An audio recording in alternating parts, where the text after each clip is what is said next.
விபத்துல உயிர் தப்பித்த ஒரே நபர் அப்படின்னா விஸ்வாஸ் குமார் அப்படின்ற ஒரு நபர் தான். அந்த வீடியோ காட்சிகளை நீங்க பார்த்திருப்பீங்க.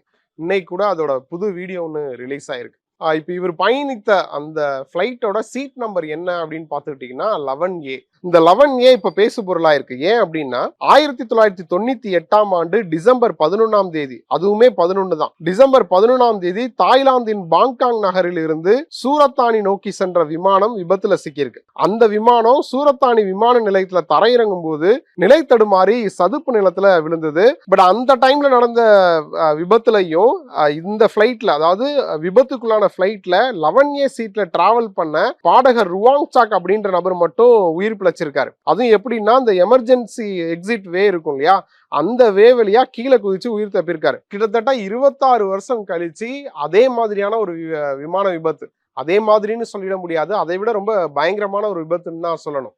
ஸோ அந்த விபத்துல எல்லாரும் உயிரிழந்துட்டாங்க அப்படின்ற தகவல் வந்ததுக்கு அப்புறம் அப்படின்ற செய்தி வந்துருச்சு. ஆனா அதுக்கப்புறம் ஒரு நபர் உயிர் பிழைச்சிருக்காரு அப்படின்ற செய்தி வருது.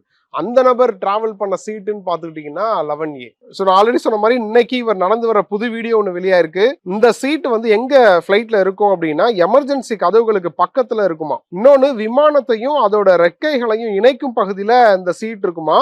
விமானம் தரையில விழும்போது இந்த பகுதியில தான் பலத்த அடி இருக்கும். அப்படிப்பட்ட இடத்துல இருக்கக்கூடிய ஒரு சீட்ல டிராவல் பண்ண ஒரு நபர் உயிர் தப்பி இருக்கிறது அப்படின்றது உண்மையிலேயே ஆச்சரியமான விஷயம் தான் அப்படின்னு சொல்லி ஒரு தரப்பினர் சொல்றாங்க. ஆனா விமானம் இந்த பகுதியில தான் ரெண்டா பிளவுபட வாய்ப்பு அதிகம். அப்படி பிளவுபட்டதுனாலதான் இவர் அங்கிருந்து குதிச்சு தப்பிச்சிருக்கணும் அப்படின்னு ஒரு தரப்பினர் சொல்றாங்க. குறிப்பா இந்த 11A சீட்டை ஒட்டி தான் வெளியில வர்றதுக்கான வாசல் இருக்கும். அதனால இவர் ஏதோ ஒரு சந்தர்ப்பத்துல தப்பிச்சிருக்காரு அப்படின்னு சொல்லப்படுது. சோ இப்ப இந்த 11A சீட் குறித்த பேச்சும் விவாதமும் அதிகமாயிருக்கு. பட் அதனால மனசாட்சியே இல்லாம அந்த சீட்டுக்கான பிரைஸை மட்டும் ஏத்துறதுக்கான வாய்ப்பெல்லாம் இருக்கு அப்படின்ற மாதிரிலாம் பேசிக்கிட்டு இருக்காங்க. பட் உயிர் தப்பிச்ச அந்த நபருக்கு ரொம்ப வேதனையான விஷயம் என்ன அப்படின்னா, இவருக்கு பக்கத்துல அவரோட சகோதரரும் டிராவல் பண்ணியிருக்காரு. அவரு இதுல உயிரிழந்திருக்காரு.